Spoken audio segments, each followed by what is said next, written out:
حالانکہ یہ گناہ ہوتا ہے۔ جس بندے کو ڈاکٹر جس چیز سے منع کر دیں کہ تمہارے جسم کے لیے نقصان دے، وہ اس کو کھا کے توکل کا مظاہرہ مت کرے۔ توکل کا ثواب تو نہیں ملے گا۔ ممکن ہے اگر اس کے کھانے سے موت آ گئی تو قیامت کے دن خودکشی کا عذاب ہو جائے۔ یہ کھا تو میٹھا رہے ہوتے ہیں مگر یہ سلو پوائزن ہی ہوتی ہے۔ جس کی ڈائبٹیز ہی کنٹرول نہیں ہے اور اس کے پاؤں پہ زخم بھی بنا ہوا ہے اور پھر وہ میٹھا کھا رہا ہے، میٹھا اسے مت سمجھیے، یہ پوائزن ہے مٹھائی کی شکل میں۔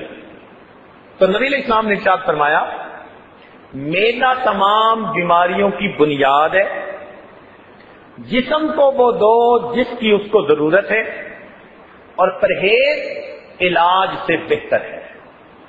تو جب بھی کوئی آدمی بیمار ہو تو وہ اپنا پرہیز کرے ان تمام چیزوں سے جو اس بیماری کو زیادہ کرتی ہے۔ اور یہ اصول آج کی دنیا میں سارے سائنسدان تسلیم کرتے ہیں کہ پرہیز علاج سے بہتر ہے۔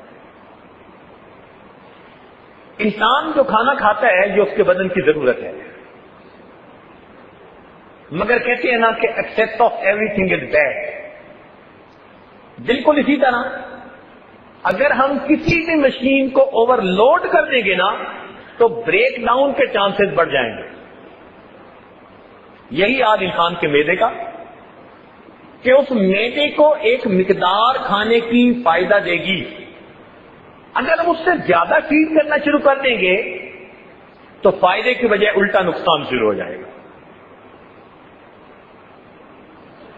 بسیار خوری، زیادہ کھا لینا، یہ انسان کو صحت نہیں بلکہ بیماری دیتی ہے۔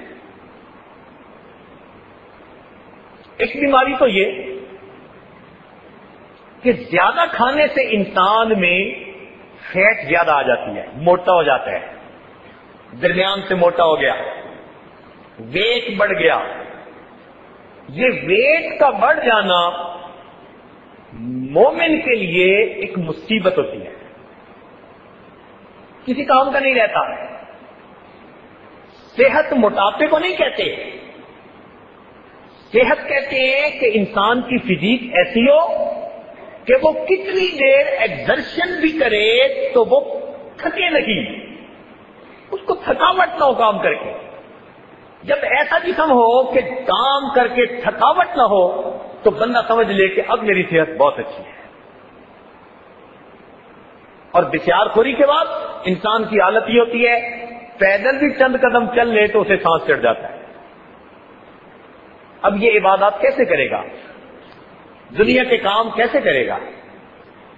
جس سے اپنا آپ سنبھالا نہیں جاتا، یہ خدا کے کسی دوسرے بندے کو کیا سنبھالے گا؟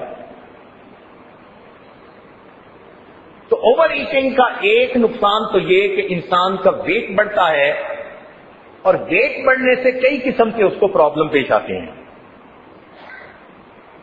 بلڈ پریشر، شوگر، گیسٹرک، میدے میں السر کا ہونا، یہ سب اکثر و بیشتر اوور ایٹنگ کی وجہ سے ہوتی ہے۔ اور آج کے دور میں اگر آپ غور کریں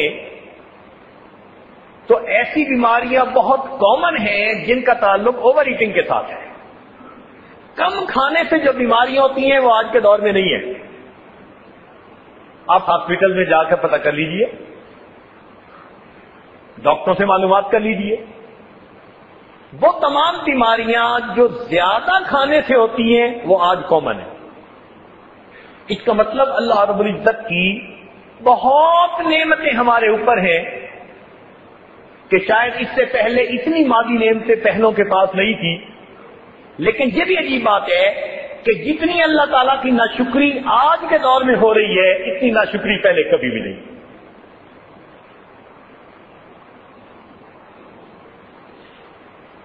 انسان کی خوراک ہمیشہ اس کی ضرورت کے مطابق رہنی چاہیے۔ اب ہر انسان کی خوراک اس کے جسم کے حساب سے اپنی ہوتی ہے۔ تاہم علماء نے کتابوں میں لکھا کہ جتنی انسان کو بھوک ہو اس سے 2-4 لقمے ذرا کم کھائے تو یہ بہتر ایٹنگ ہیبٹ ہے. ہم نہیں کہتے کہ اللہ کی نعمتیں ہو اور پھر انسان بھوکا رہے، جسم کو غذا ہی نہ دے، کھائیے، مگر کتنا کہ جتنی بدن ضرورت محسوس کر رہا ہے اس سے چند لقمے کم کھا لیجئے تاکہ خوراک اچھے انداز سے ڈائجسٹ ہو کر جسم کا حصہ بن سکے. آج نارملی ہم جتنا کھاتے ہیں وہ ہماری ضرورت سے بہت زیادہ ہوتا ہے. ایک مثال سے بات سمجھ آ جائے گی.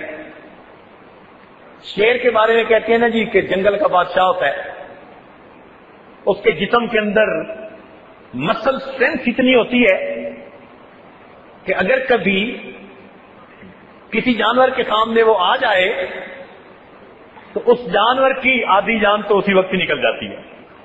ایک دہشت ہے اس کی، جس طرح سے وہ چلتا ہے، دوڑتا ہے، اس کے جسم کے جو ریفلیکسز ہیں دیکھ کے بندہ حیران ہوتا ہے اور واقعی کہتا ہے کہ ایک ڈیزرو کرتا ہے کہ اس کو جنگل کا بادشاہ ہونا چاہیے. اس کی خوراک کتنی ہے؟ ہفتے میں 1 مرتبہ اسے گوشت فیڈ کیا جاتا ہے. ہمیں متعدد ایسی جگہ دیکھنے کا موقع ملا جہاں شیروں کی خاص نسلوں کو بریڈ کیا جاتا تھا. تو ان سے یہ کوشچن ہم نے بار بار پوچھا. پوری ورلڈ میں یہ چیز ہمیں کامن ملی کہ شیر کو ہفتے میں صرف 1 دفعہ خوراک دی جاتی اور وہ خوراک پورا ہفتہ اس کے لیے کافی ہوتی ہے. ہم نے کہا اس کو ہفتے میں 1 دفعہ دیتے ہیں، ہم تو 1 دن میں ماشاءاللہ کتنی بار کھا رہے ہوتے ہیں. اس وقت دنیا میں جو زیرو موجود ہیں ان میں سب سے زیادہ لانگ لیوڈ اسپیشی وہ کروکوڈائل ہے، مگرمچھ. اس وقت بھی مگرمچھ کی عمر 150 سال، 250 سال، 200 سال تک جا رہی ہے. تو سب سے زیادہ لمبی زندگی والا حیوان اس وقت زمین کے اوپر مگرمچھ ہے، اور اس کی جو مسل اسٹرینتھ ہے وہ بھی سب سے زیادہ. یعنی اگر شیر کا بازو بھی یہ اپنے جبڑے میں لے لینا تو بازو تو کٹ سکتا ہے، وہ چھوٹ کے واپس نہیں جا سکتا، اتنی مسل اسٹرینتھ ہے. اب اس پر ریسرچ کی گئی کہ اس کی لمبی زندگی اور اس کی مسل اسٹرینتھ اتنی زیادہ ہونے کی وجہ کیا ہے. تو پتہ چلا کہ اس جانور کی خوراک بہت تھوڑی. آپ حیران ہوگے کہ جس کروکوڈائل کا ویٹ 700 kg ہو، یعنی اگر 70 kg کا ایک بندہ ہو تو 10 آدمیوں کے وزن کے برابر جس مگرمچھ کا وزن ہے وہ 24 گھنٹے میں 750 گرام کھانا کھاتا ہے. 750 گرام، لیس دین 1 kg. اور ہمارا دوپہر کا کھانا ہی ماشاءاللہ 2 kg کے برابر ہو سکتا ہے. اور 3 کھانوں کے علاوہ چائے کے نام پر اور پتہ نہیں کس کس کے نام پر ہم اور کیا کھا رہے ہوتے ہیں. تو اگر ہم دیکھیں تو ہم اپنے جسم کو اپنی ضرورت سے بہت زیادہ فیڈ کر رہے ہوتے ہیں. اور یہ دستور ہے کہ جب بھی کسی مشین کو اوور برڈن کر دیا جائے گا اس مشین کا جو پروڈکٹ ہوگا وہ صحیح نہیں ہوگا. وہی ہمارے جسم کا حال ہے کہ چونکہ بہت زیادہ فیڈ کر دیتے ہیں تو ہمارے جسم میں پھر چربی بڑھنی شروع ہو جاتی ہے. ہمارے جسم میں جو طاقت آنی چاہیے پھر وہ نہیں آتی. اچھا، ہم جب اوور ہیٹ کرتے ہیں تو دماغ ہمارے جسم کے اندر جو خون ہوتا ہے نا اس کو جسم کے آرگنز کے اندر ڈسٹریبیوٹ کر رہا ہوتا ہے. جیسے فائر فائٹنگ کوئی کرتا ہے نا کہ جہاں ضرورت ہے وہاں زیادہ توجہ دو.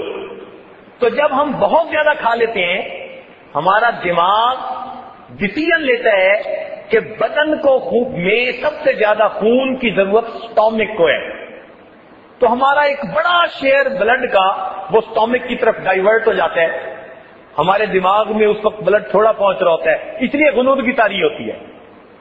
زیادہ کھا لینے کے بعد جو غشی سی تاری ہوتی ہے یا غنود کی سی تاری ہوتی ہے، اس کی بنیادی وجہ کہ جسم کے اعضاء میں سے بلڈ کم کر کے دماغ نے اسٹومک کو بھیجا، اس کو ڈائجسٹ کرنا مصیبت پڑ گئی ہے، اب اس عمل کو کیجیے تو باقی جسم کے تھوڑا حصہ ملتا ہے، تو بندہ پھر لیزی بن جاتا ہے، سویا رہتا ہے۔ تو اس کے کتنے سارے نقصانات ہیں۔ بہترین ایٹنگ ہیبٹ یہی کہ جتنی ضرورت انسان کو محسوس ہوتی ہے اس سے کچھ لقمے کم کھائے تاکہ وہ اچھی طرح انسان کے جسم کو ہضم ہو کر خوراک مل سکے۔ چنانچہ ایک حکیم کے بارے میں آتا ہے کتابوں میں کہ مدینہ آ گئے اور وہاں آ کر انہوں نے کچھ دن زندگی گزاری۔ ان کا خیال تھا کہ مدینہ میں کوئی حکیم نہیں تو میرا کام اچھا چلے گا، مگر کتنے دن گزر گئے کہ ان کے پاس کوئی آیا ہی نہیں۔ تو وہ نبی علیہ السلام کی خدمت میں حاضر ہوئے، کہنے لگے جی کہ میں تو اس لیے آیا تھا کہ میرا کام اچھا چلے گا اور یہاں تو میرے پاس کوئی آیا ہی نہیں۔ تو نبی علیہ السلام نے ایک بات فرمائی، ارشاد فرمایا کہ یہ لوگ کھانا اس وقت کھاتے ہیں جب انہیں سخت بھوک لگی ہوتی ہے۔ صحابہ کرام کے بارے میں فرمایا کہ یہ کھانا اس وقت کھاتے ہیں جب ان کو سخت بھوک لگی ہوتی ہے اور ابھی کچھ بھوک باقی ہوتی ہے، یہ کھانے کو مکمل کر لیتے ہیں، اس وجہ سے ان کو بیماریاں کم ہوتی ہیں۔ تو صحت مندی کا بہترین راز اللہ رب العزت کے محبوب نے بتا دیا۔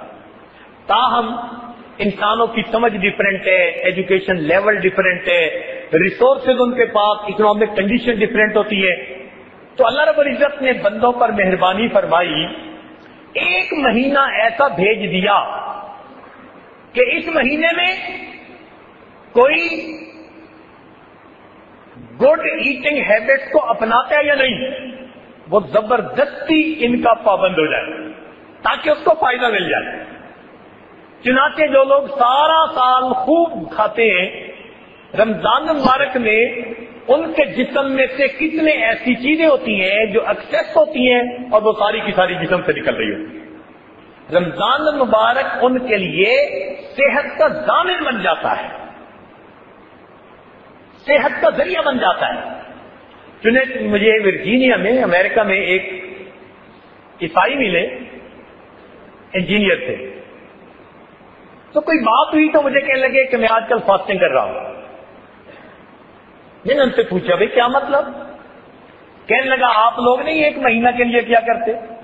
میں نے کہا، کہنے لگا اس میں میڈیکلی اتنے فائدے ہیں کہ میں نے ظاہری فائدوں کی خاطر اپنی زندگی کا معمول بنا لیا، ہر سال ایک مہینہ میں بھی روزے رکھتا ہوں۔ یعنی غیر مسلم جنہوں نے ابھی اسلام بھی قبول نہیں کیا وہ بھی اسلامی تعلیمات کی حکمتوں کو مانتے ہیں اور بسا اوقات ان کو اپنا کے دنیاوی فائدے اٹھاتے ہیں۔ نبی علیہ السلام کم کھانے کے عادی تھے، چنانچہ نبی علیہ السلام کی مبارک زندگی میں 3 کنزیکٹیو دن ایسے نہیں آئے، پوری نبوت کی زندگی میں 3 کنزیکٹیو دن ایسے نہیں آئے کہ آپ نے تینوں دن پیٹ بھر کے کھانا کھایا۔ ایک دن کھایا تو دوسرے دن فاقہ، اگر 2 دن کھایا تو تیسرے دن فاقہ۔ سیدہ فاطمہ الزہرا رضی اللہ تعالیٰ عنہ اللہ رب العزت کے محبوب کی خدمت میں حاضر ہوتی ہے۔ محبوب دو عالم کی عادت مبارکہ تھی کہ آپ اٹھ کر ان کا استقبال فرماتے تھے اور ان کو اپنی جگہ پر بٹھاتے تھے۔ چنانچہ جب آپ نے ان کو بٹھایا تو انہوں نے اپنی چادر کی گانٹھ کھولی تو آدھی روٹی خشک سی اس میں بندھی ہوئی تھی، انہوں نے اس کو نبی علیہ السلام کی خدمت میں تحفہ کے طور پر پیش کیا۔ ابا جان میں آپ کی خدمت میں ہدیہ اور تحفہ لے کر آئی۔ سیدنا علی رضی اللہ تعالیٰ عنہ آٹا لائے تھے، میں نے روٹیاں بنائی، ایک ایک روٹی سب کے حصے میں آئی، ایک میرے حصے میں بھی آئی، ابا جان جب میں وہ کھانے لگی تو میرے دل میں خیال آیا فاطمہ تم تو کھا رہی ہو، پتہ نہیں تمہارے ابا حضور کو کھانے کو کچھ ملا کہ نہیں ملا۔ تو میں نے آدھی روٹی بچا لی، اب میں آپ کی خدمت میں تحفہ کے طور پر وہ پیش کرتی ہوں۔ نبی علیہ الصلوۃ والسلام نے وہ آدھی روٹی قبول فرمائی اور ٹکڑا اس کا لے کر اپنے منہ مبارک میں ڈالا اور فرمایا کہ میری بیٹی فاطمہ، قسم ہے اس پروردگار کی جس کے قبضہ قدرت میں محمد صلی اللہ علیہ وسلم کی جان ہے، 3 دن گزر گئے تیرے والد کے منہ میں کوئی روٹی کا لقمہ نہیں گیا۔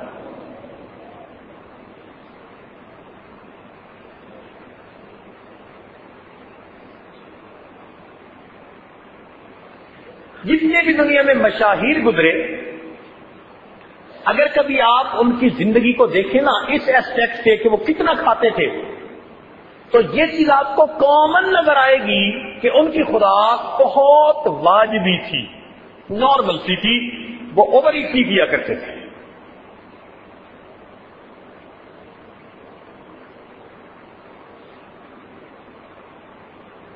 چنانچہ امام بخاری رحمۃ اللہ علیہ کو اللہ رب العزت نے ایسی ذہانت دی تھی کہ ان کو لاکھوں حدیثیں یاد تھی۔ تو ایک مرتبہ ان سے پوچھا گیا کہ آپ دن میں کتنا کھاتے ہیں؟ تو فرمانے لگے کہ میں آج کل 10 بادام کھا کر اپنے کام میں مصروف ہو جاتا ہوں اور میرا پورا دن اسی کے اوپر گزر جاتا ہے۔ 10 بادام، لیکن وہ تو 10 بادام پہ وقت گزار لیتے تھے، ہمیں تو اللہ رب العزت نے بہت زیادہ نعمتیں دی، تاہم اتنا تو ہو کہ ہم اتنا کھائیں جو ہمارے لیے فائدہ مند ہو جائے۔